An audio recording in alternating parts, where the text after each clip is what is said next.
You pour your heart into every appeal. What if the returns truly matched that passion? That's the difference a purpose-built giving platform makes. Bloomerang customers aren't just fundraising, they're seeing 27% larger one-time gifts than industry average. They're growing their supporter base by an average of 12% year over year. They're turning passion into unstoppable momentum. Your purpose is limitless. Your fundraising tools should be too. Learn how you can start raising more at bloomerang.co/purpose and profit.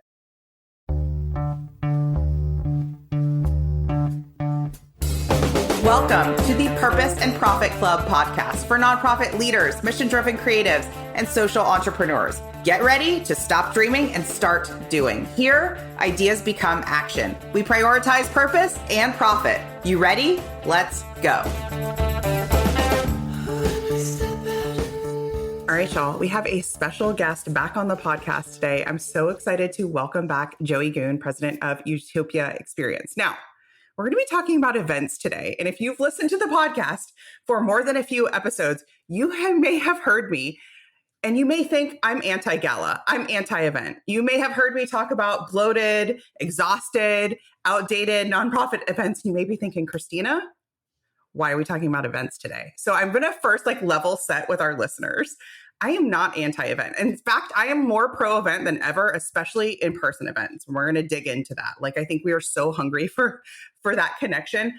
I'm anti, let's throw a party that is expensive, that is costs a lot of time and people power to put on just because we had an idea from a board member, just because we think we should, and where we bury the lead in the event actually being fundraising. And that's why I love Joey's philosophy so much and the way that he thinks about well-executed events, well-executed fundraising events. And that's why I had to have him back, is because since we talked, I think it was last summer, we've been connected on LinkedIn.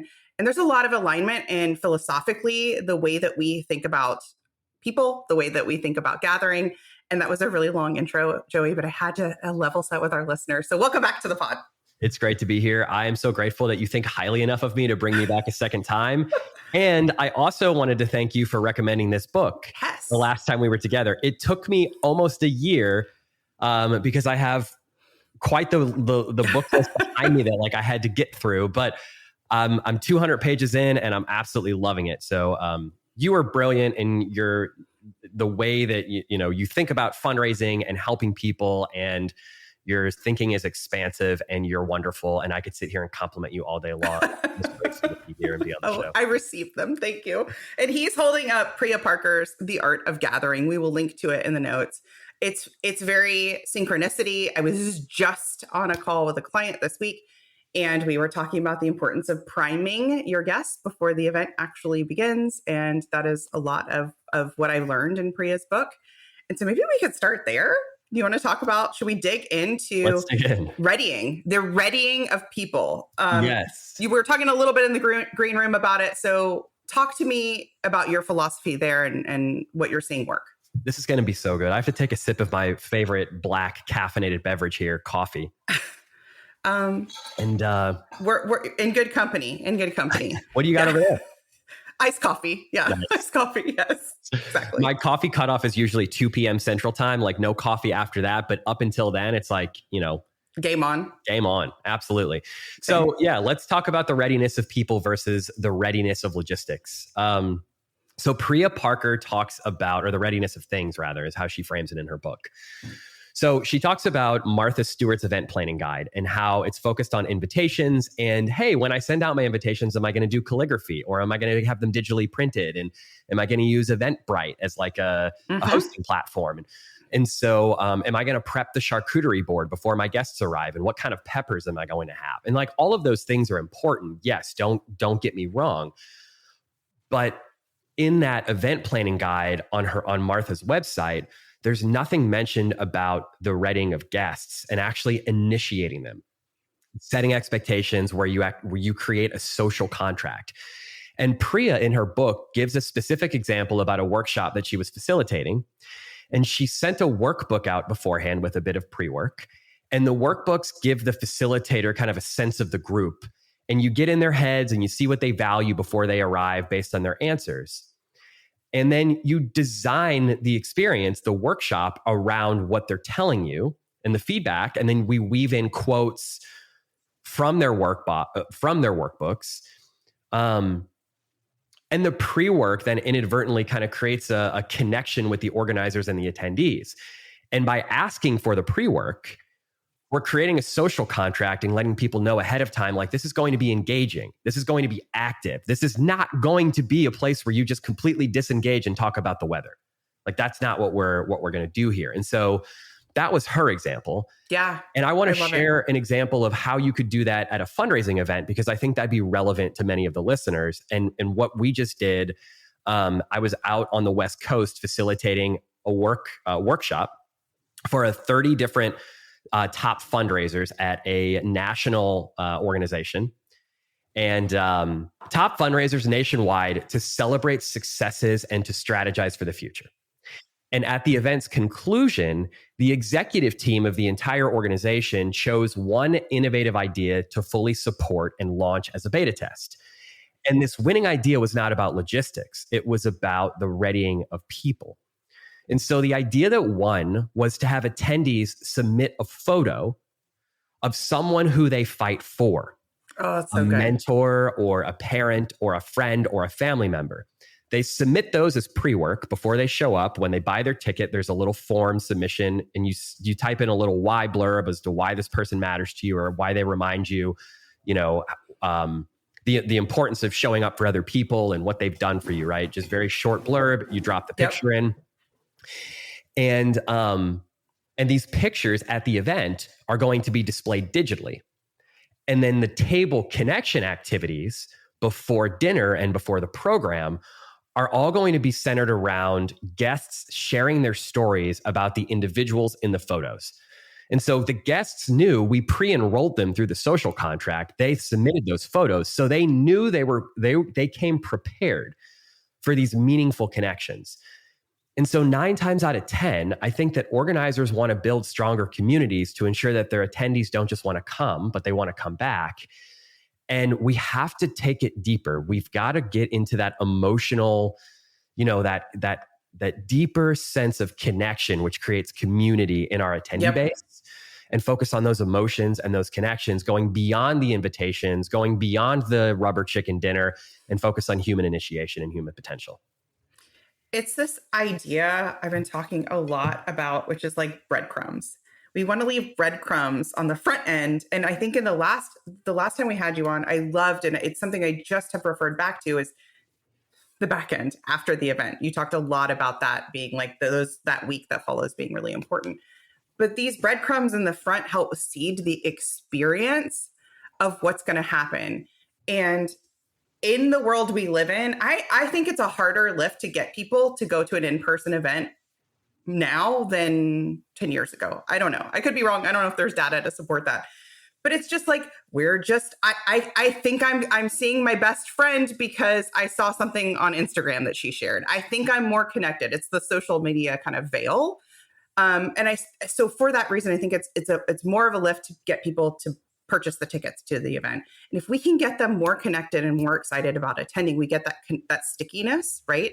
And then maybe they're bringing a friend, maybe they're bringing a family member, something like that. And then seeding with what you're talking about before the event actually begins is the opportunity to create a high converting event, a high connecting event. Yeah. Yeah, for sure. And like to your point, I want to come back to that because I think you have a really solid point in that people get content from the internet. Yep. Like content is pervasive. It's everywhere. If I just want to sit at home and get to know like what Christine is doing, I could go on your Instagram and I could probably get, a reel of like the last 12 months of your life and know what's going on in your world. And if I want to get motivational content, well, I'm better off just like not going to your event, but pulling up Tony Robbins on Instagram or TikTok and like just getting outside of my head and into his. So I think what we have to do is realize it's not that they're not craving events. They're just not craving 1.0 events where you're just giving them content from the stage. They don't want bigger, better, louder. They don't want to be entertained from the stage, or they don't want a CEO sitting at them doing some type of, dissertation on why they should be giving and who we are and how we get. Like, they don't want any of that. We've seen this shift firsthand as event producers. And, our company's producing events now all over the country. And I mean, this is happening from West Coast to East Coast and everywhere in between. People don't want to be entertained. They want to feel something. They want to be moved. They want to be included. They want to be seen. So the bar for events has just been elevated because people now can get content from the comfort of their own home on Netflix. You've got to go beyond the content and dive into connection and dive into community. I couldn't agree more. I love that. And that's originally what we started messaging about for this conversation, was this idea of like, why are participants in and attendees are out? Sort of this, it's not that we just need butts in seats, right? It may feel that way for the organization. It's like, I got to sell these tickets, right?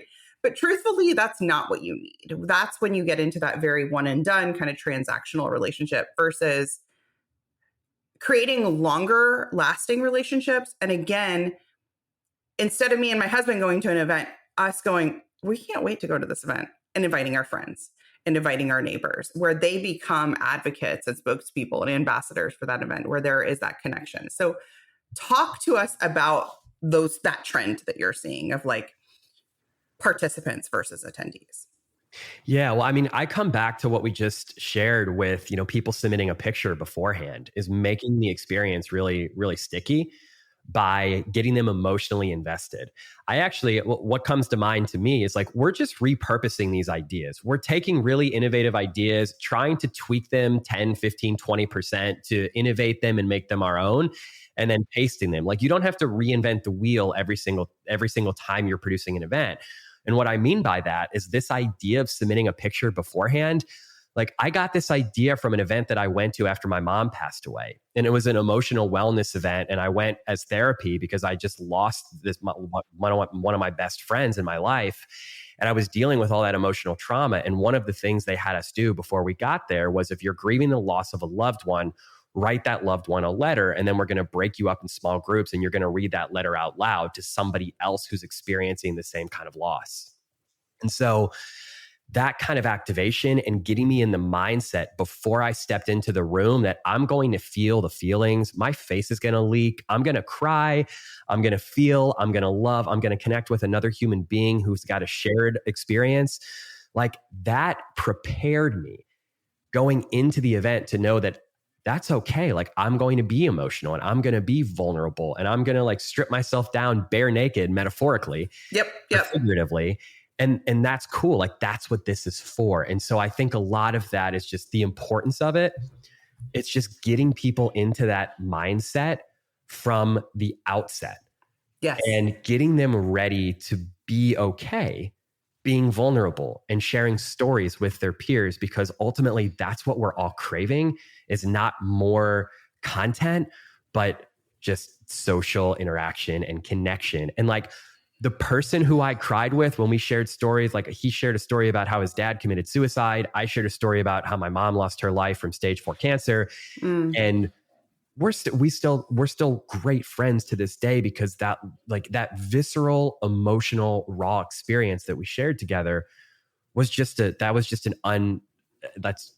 spiritual bond that we now have as humans, as brothers. So I share this because I think there's just, we tend to overcomplicate the, like, we overprocess and overanalyze, and we overthink about like, how do we make it different? We want to be different. Everyone's doing the same thing. We don't have to like install hundreds of thousands of dollars worth of AV technology and decor and balloons and big centerpieces to make the community sticky. This was as simple as me writing a note to my mom on a piece of paper and showing up to a thing. Yeah. And wow, that event, like, it's been 10 years. Still remember it like yesterday. Still, you could probably see in my eyes, I get, emotional thinking about it. How can you create that level of connection for your attendees? And it doesn't have to be overcomplicated. Let's just go back to like simplifying things. Yeah, I love that. Thank you for sharing that. And it is not always the most expensive, whatever, right? The best band, the best, I don't know, lighting, the best flowers.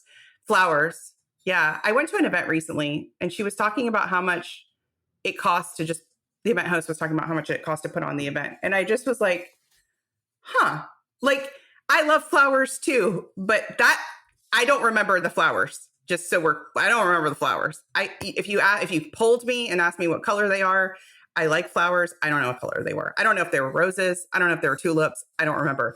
I remember the people I had lunch with at the event. I remember the speakers at the event. I remember the conversations happening in the elevator at the event. Those like cozy connection points.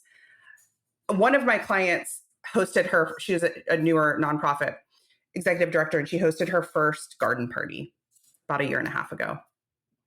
And yeah, I was at her house, and she invited members of the community. She invited friends. She invited family. And ahead of the event, she asked everyone their favorite flower, I believe was the prompt. Tell us your favorite flower. And she did her best to find that flower. And they got to take that home with them, I believe, and it was on a flower wall. Or the favorite color. And it was just like the beginning of creating some connection, because for this, she was starting at zero, right? She was also starting to build her donor and supporter base. And for people who didn't know what her organization did, it was just the beginning of like creating a little bit of conversation too. And it gives people, even who don't know each other, something to talk about at the beginning of the event. So I think a prompt here for everyone listening would be, what would be that thing you could do ahead of time? Whether it's a letter, whether it's asking them about to bring something, asking them about a preference, there is something you can do, and this can be done at scale to start to leave those breadcrumbs. I think that would be really cool. I don't know that I've been asked that before. I don't know if I've had that moment. Aside from, what are your dietary restrictions, right? Are you gluten-free, right? I don't know that I've been primed, in the way that we're talking about. Have you, beyond like from a nonprofit? No. Yeah. No. Yeah. We're designing an event right now for an organization that deals with poverty in a different country. And one of the questions we're asking as a part of the registration process for the event is, what is the moment or experience in your life in which you first experienced poverty? Earliest memories of facing or coming into contact of someone in poverty. That could be yourself, or a family member, or whomever, community member, or just someone you saw on the side of the street who was homeless.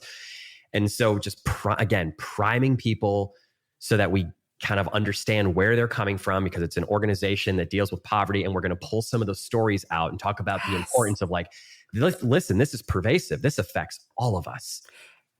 It starts to connect people to your cause, even if they aren't connected, and even more if they already are. It starts to add that depth. I love that. I love that. Yeah. Another thing you could do, I'm just thinking about this from like a digital perspective, Christina, because you mentioned a few moments ago, like our company is very much about like, how do you leverage the technology at your event to create post-event content to keep yourself relevant, to keep your organization and your event relevant. Yep. So you could almost install a content booth. If you didn't connect people with this stuff ahead of time, you can just let them know, hey, one of the things that we'll be at, that you'll have the experience to participate in, that we'd invite you to participate in, is when you walk into the event, you'll have an opportunity to answer some question. And we'll have cameras there, and we're going to be using that for our own data and insights on how we want to design the future of our organization, or the things that matter most to our attendees. And so then you're inviting your attendees basically to tell you all of the things they want to learn from you, that perhaps like why they show up and what's most important to them. And then that's all data, like rich information for you to take back to your organization and say, wow, Christina said that the first time she experienced poverty was this thing that happened with her mom. Like, we should send her a little note and let her know we're thinking about her, and that, we're thinking about her mom, and or we'll grab coffee with her. And it gives us a connection point to be able to mention, like, Christina, this is something you mentioned on camera at our event. We pulled the soundbite out. We just want to let you know, we heard you, we receive you, we love you. Tell us more about that. Like, what can we do to add value to your life? So I'm thinking about, like, you could do it at the front end. You can also install it at your event and do like little activations for attendees. They're like lead generating follow-up calls for your development person, or no ask calls for your board member, so that they have something to say that doesn't feel too scripted and they're just conversational. So these are like helping to create that pipeline, right? If you don't know your donor base very well, your supporter base, your prospects, this is a great way. I love that idea. That's so great. Thank you for sharing that one. Yeah. So let's dig into fundraising. I feel like I've been to my share of events that are, I know they're supposed to be fundraisers, right? And I can go through the event and have attended the event thinking it was a party, okay? And not actually, like, the fundraising ask, the fundraising part of it was pretty varied. And I'm curious because given your line of work, you attend a lot of events, you attend a lot of fundraising events. What do you feel like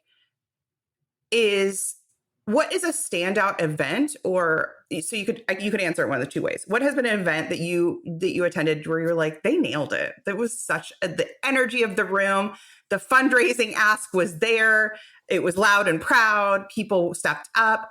Or in more kind of a wider view, what do you feel like makes a good fundraising event?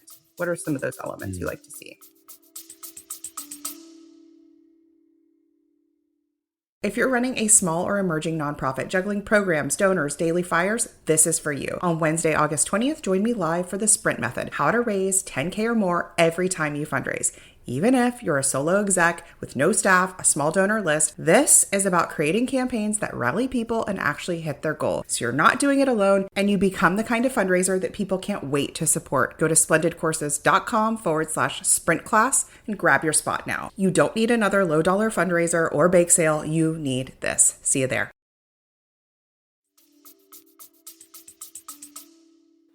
Yeah, such a great question. I think of an event.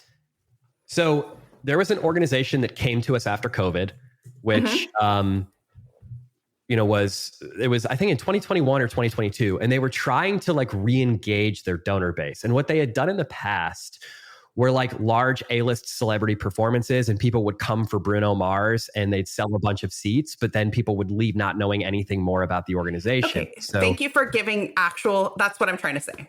It's like, cool, I attended a concert. I don't know much about your cause, but that was fun. I spent some money on the ticket. Thank you. And who's the charity? I don't know the charity. Yes. And so they said, great. Well, we realized now that transactional kind of event is not going to be sustainable because it costs us $1 million to bring in an A-list celebrity like that. We might raise 1.5, but then when we pick up the phone to call these people, they have no idea who we are. And they're like, oh, you were the guys that brought Bruno Mars in? Like, that's great. When are you bringing him back? Call me when you're bringing him back. So they found that level, they had to deepen those relationships. And so what we did was we said, great, let's put the right people in the right seats that have the propensity and the capacity. They know the organization, and let's help them better understand the why behind it. And so if you think of the Van Gogh Museum, the art experience where there are different exhibits and like digital activations and displays, we designed that. And at the center of those displays were video stories of all of the families that were benefiting from the donor generosity.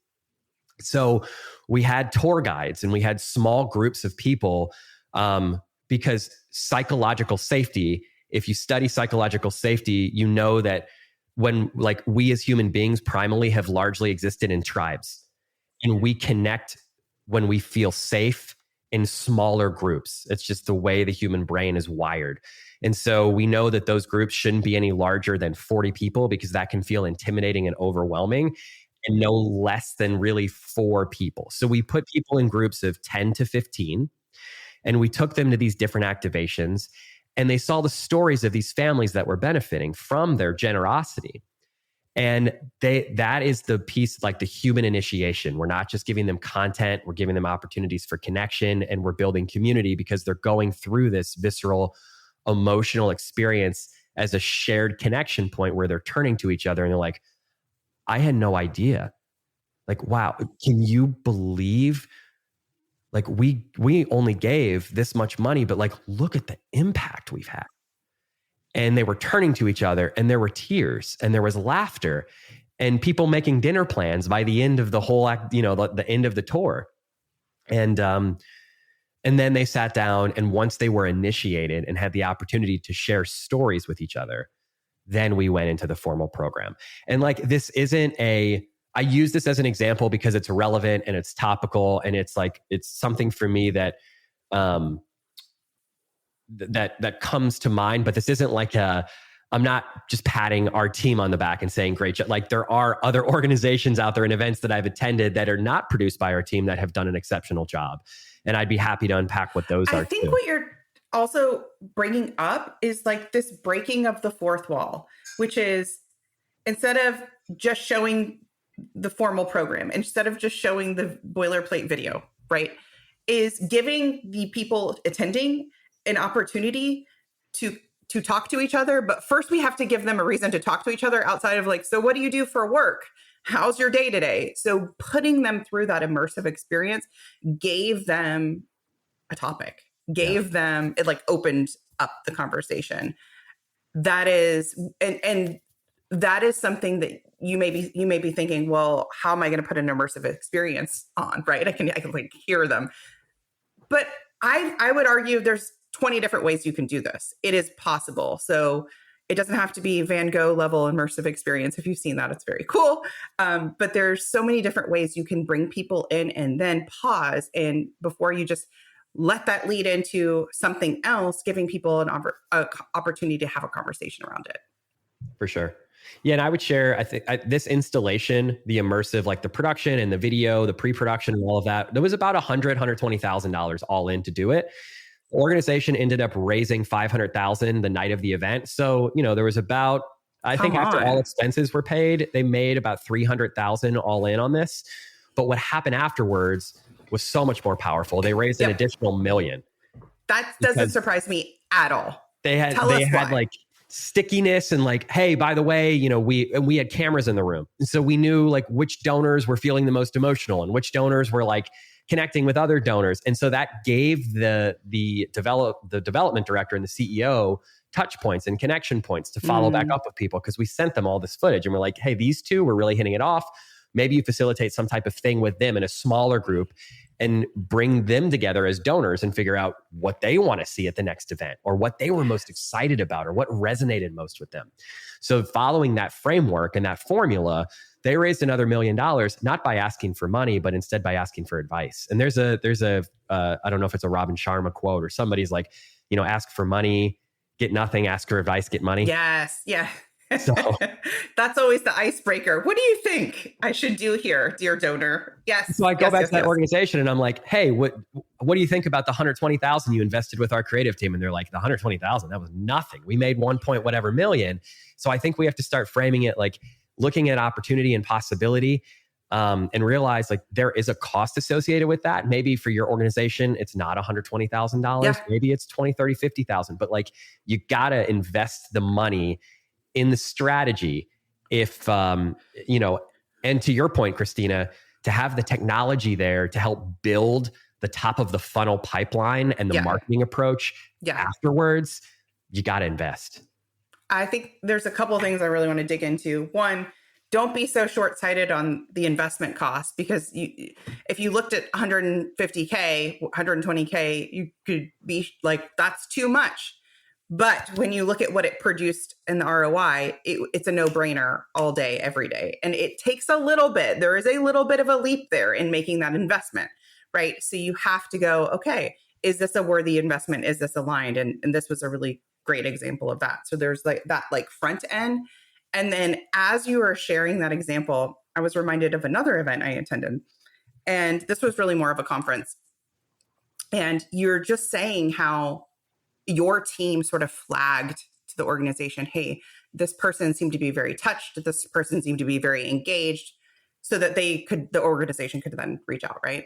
And I'm like, oh yeah, I was on this bus ride back. We're on one of those tour buses, coach buses, whatever. Yeah. And it was a range of emotions. There's some people tipsy. There's some people who are feeling great. There's some people who are just like excited to be together.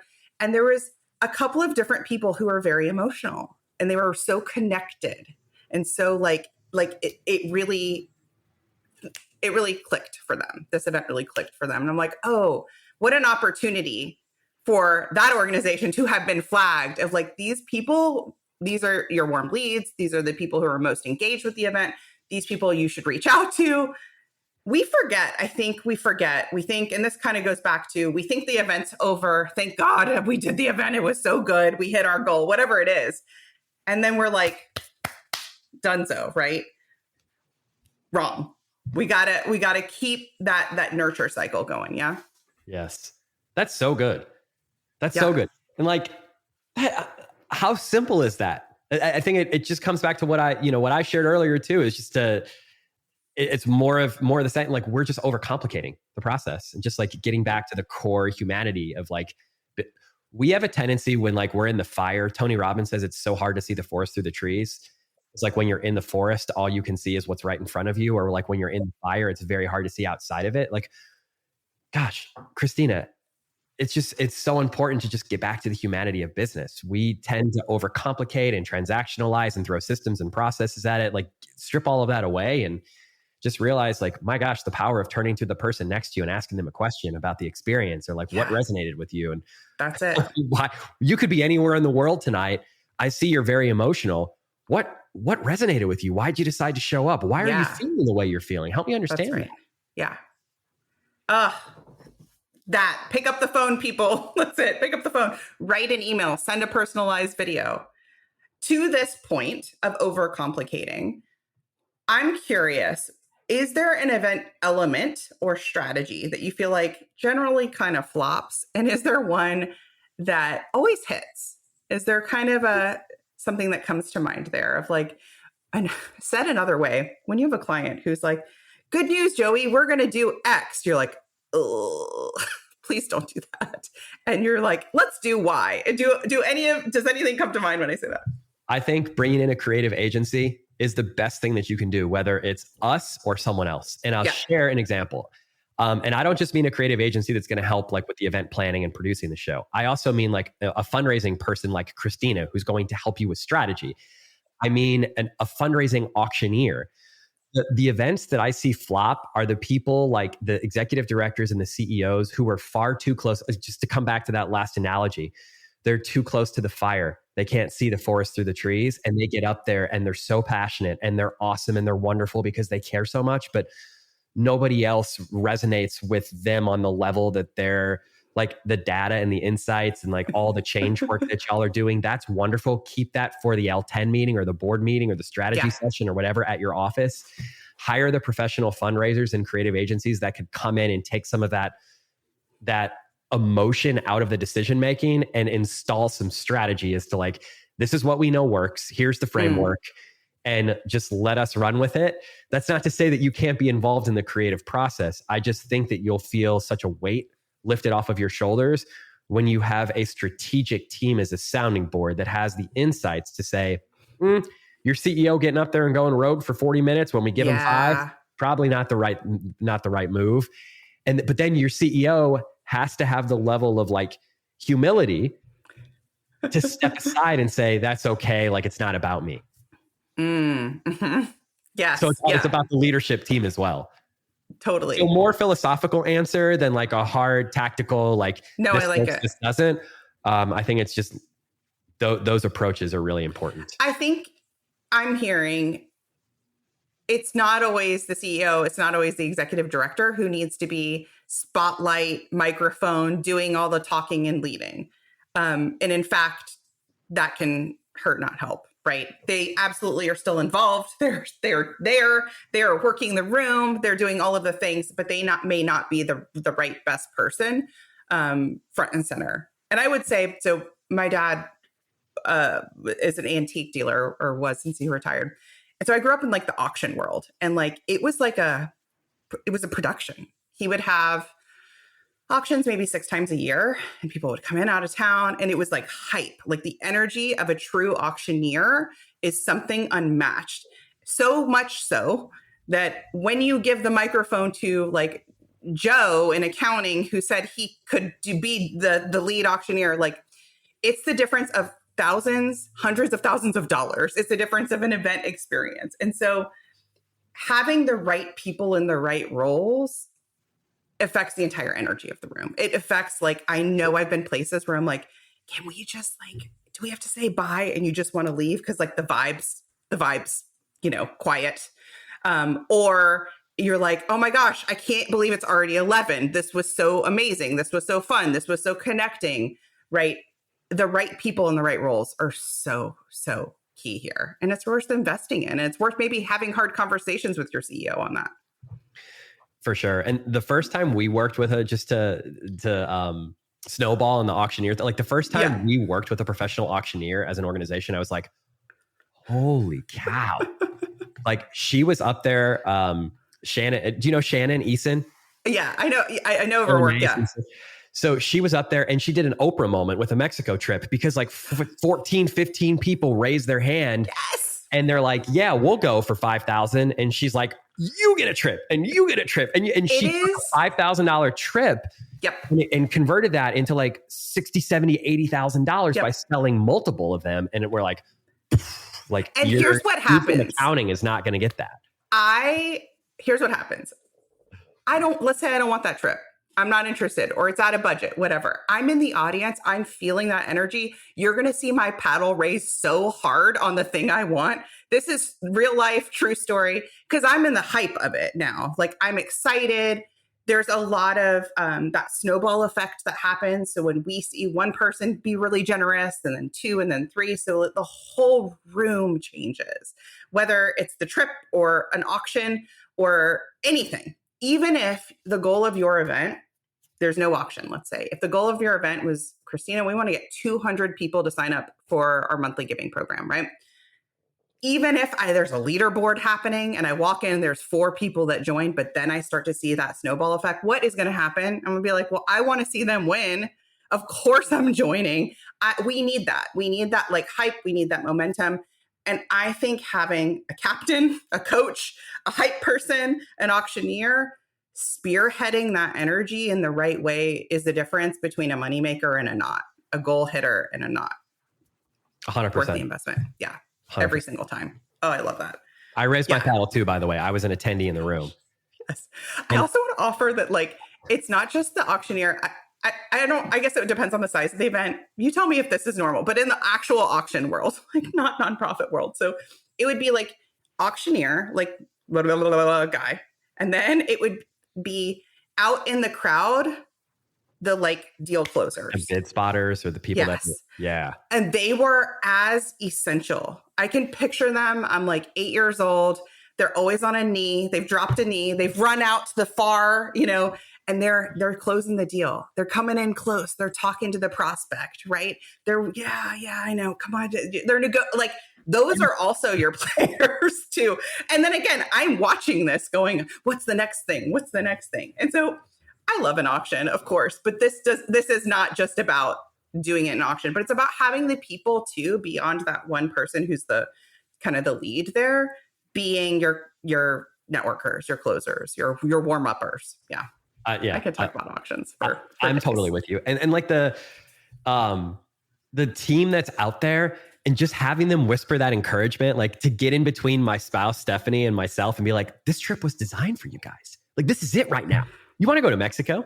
Let's go. And we're like, yeah, we're going to Mexico. We raised our paddle. And like, when I raised my paddle, I was the table captain. So like my wife and I brought 4 couples, or there were 4 total couples at the table, 8 of us at the table.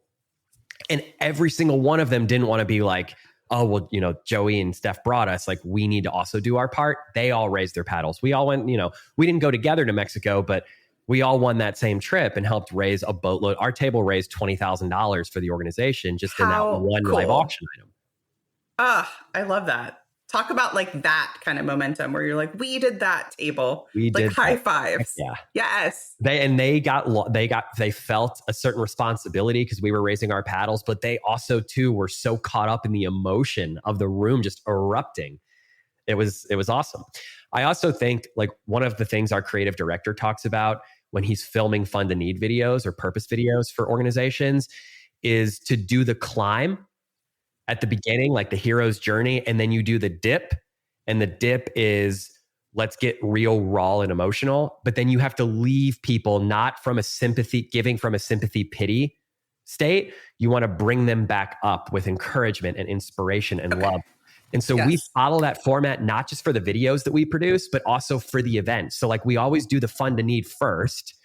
If we show the emotional video, people's faces are leaking, they give, they raise their paddles, and then we go from the dip back to inspiration, energy, high point, and that's where we leave people. Then from there, we transition into the after party or whatever else you want to do.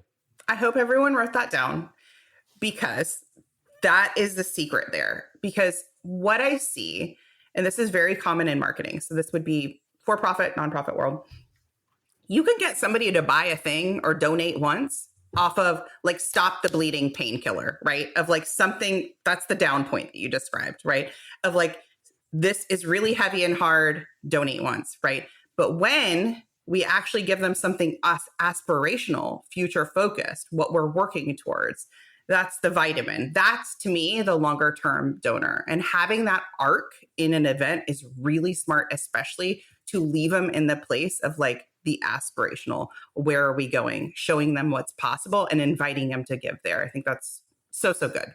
And a better place to leave them too. Yeah. And I received an email marketing message from an organization. I'm on their marketing list. 6 months ago, then, 5, then 4, then 3. And it was like, should I say something? And it finally got to the point where the conversation that they were trying to have with their donors on the other end, or their potential donors like myself, was coming from a lens of pity and sympathy rather than respect and empowerment. And to be honest, I felt a responsibility, because I just don't feel like many people would be, they're like, yeah, well, whatever, just delete. And I wanted to offer that from the lens of a donor and a prospective donor, but also, someone that works with the agency, to honor dignity and strength when you're approaching your marketing messages, and to not do the dip in your marketing. Like, that's a journey you want to take people through at your events and perhaps your stories, but not in your marketing messages. Like, one of the messages I got was, this is your last chance. And it's like, scarcity mindset, not abundance, not enriching, not from a power position point of view. Like, we as a community are coming together doing meaningful work. It felt it just didn't feel aligned. It can sound very traumatic, very like hair on fire, 911. And when you're using that repetitively too, it's going to, you're the people on the receiving end of that appeal are going to feel it and be like, what's going on here?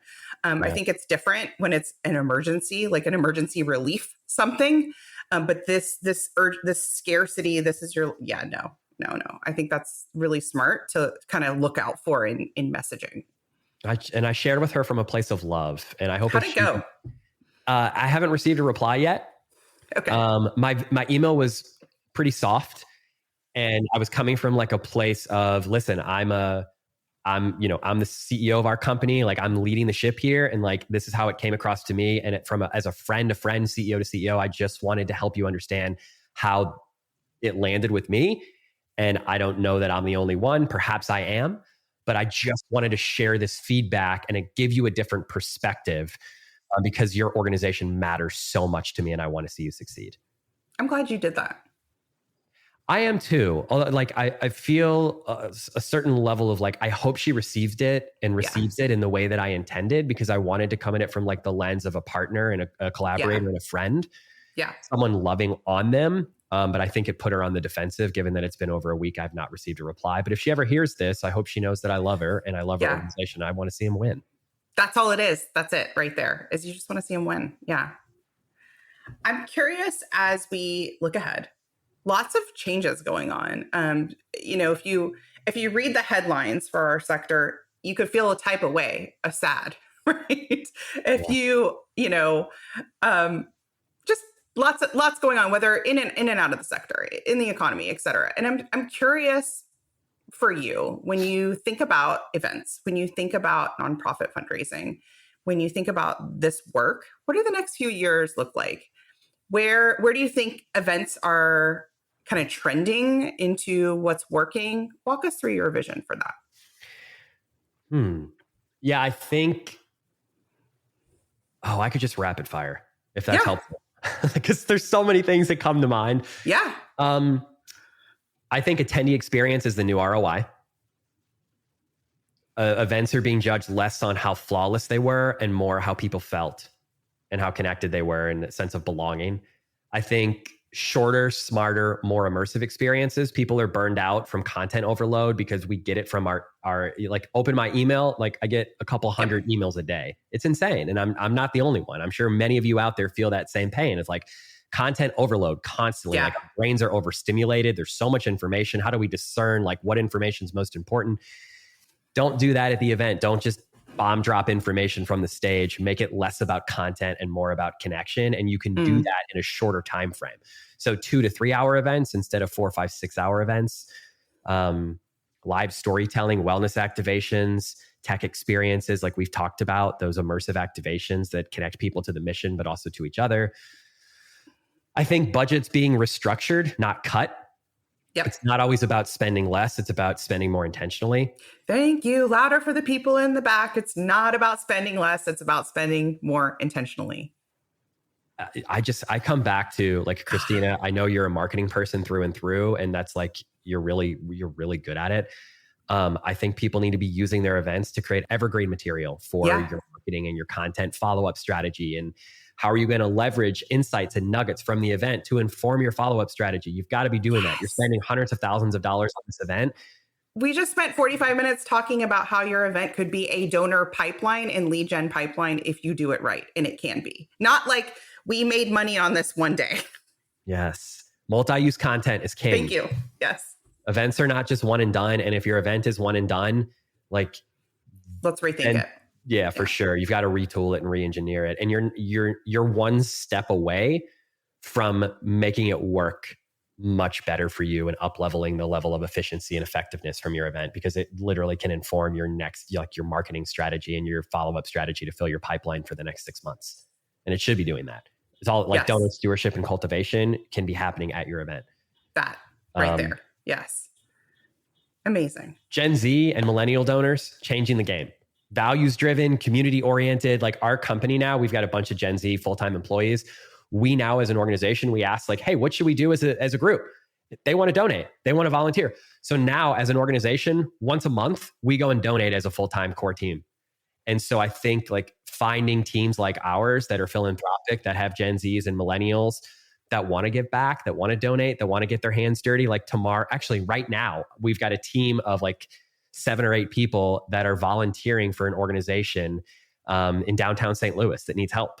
And so I think like going to companies and maybe not making the ask of like the buy a seat at our table, but at first getting them out to your organization. We just volunteered as a team last month at an organization called Duo Dogs here in St. Louis. And it's all about dog therapy and providing dogs for those who might be disabled or physically impaired or have a situation where they need a dog to help guide them through life. Going to their thing and their organization and volunteering, that made their, like, we're all going to buy a table now and show up to their event just because we understood like, oh, wow, this is like a huge thing. And like, we're really connected. Anyway, so I digress. The point is, perhaps instead of making the ask for money from the outset, we get people involved and by getting their hands dirty and have them in for a volunteer day. And you could do that through like finding organizations that are young and mighty. Yes. Don't just look for the old white dude as your next donor. Don't do it. He's great and all, but we love our Gen Zers. And is it Gen Alpha? Is that what it is? The one below? Yeah. I mean, come on. Yeah. Can I share one more thing? Because you mentioned conferences, and we didn't talk about conferences at all, but like conferences are a big part of our portfolio. Okay. Yes, please. So sponsorships. We don't have to, like, I think we've got to do more about like making our sponsorship less transactional. Like printing your logo on a program. It's not the logo slapped on the thing? Wait, what? No. And like maybe I'm sharing something that's like intuitive and like people are like, yeah, okay. Tell us. No, sponsorships they're still wanted, an enigma for many. So what's working? We would love to hear.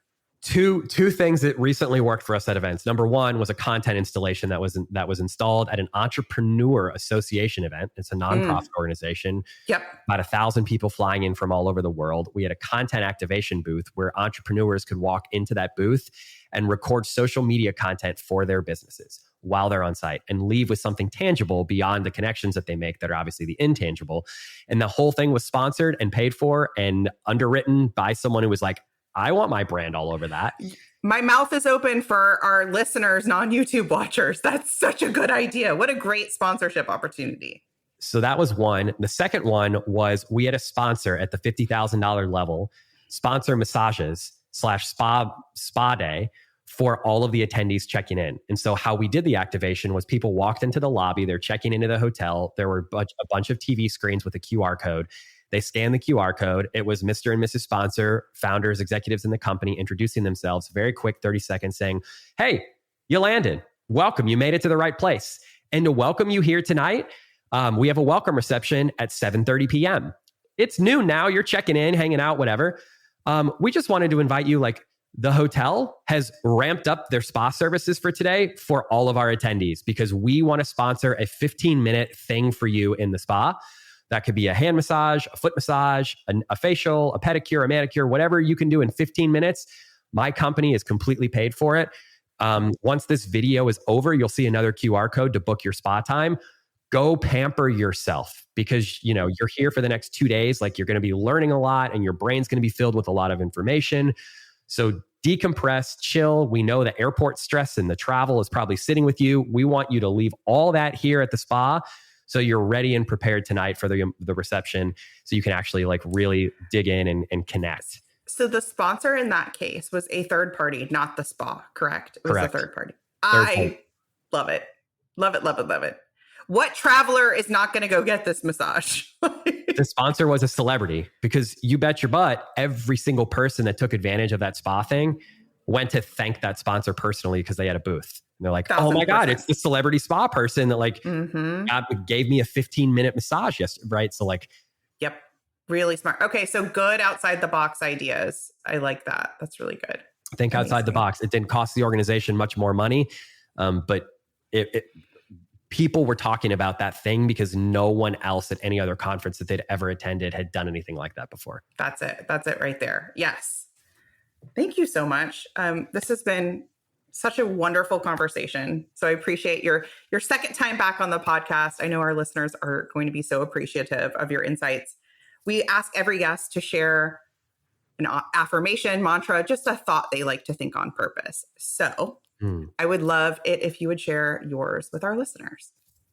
So can I share two? Yeah. Okay. So one, I say that the journey is the destination. And so the joy that I get, and I always tell people like, my name is Joey. It's joy with an E in between, like they added an E. I try to bring joy everywhere that I go. And I'm just reminded that the world needs more joy. And the thing that really resonates with me is, like, there is no second mountaintop or third mountaintop or thing that we have to get to. It's just like enjoying every breath, every moment, every heartbeat as much as I possibly can. And then the second one is Robin Sharma. It's his quote, and it's, when the mind is still, the soul speaks. And so you ever wonder why you get those shower thoughts that pop up? It's because you're giving your mind a break. Like when you meditate, why you feel so free, or when you're doing yoga or you're working out in the gym and your mind is off and you're just like doing actually giving yourself some like time to just spend with yourself. That's when the soul really speaks. So for me, it's giving that purposeful, like, disconnection time and reminding myself Robin Sharma's quote, whenever I'm feeling distracted or overstimulated, I just come back to that. We've talked a lot on the podcast about the power of the shower, driving, a phoneless walk. We have to give ourselves the opportunity for the soul to speak.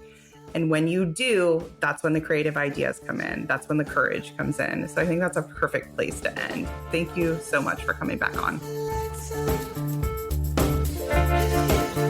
Hey, high achiever. I know your sights are set on ambitious, world-changing goals. In the Purpose and Profit Club group coaching program, you can get the support, motivation, and strategy to accelerate your impact. I like to say it's where the inner work meets big impact and big funding. Go to splendidcourses.com/waitlist, and you will be first to be notified when we open up doors, and you'll get special bonuses when you join our waitlist. See you inside.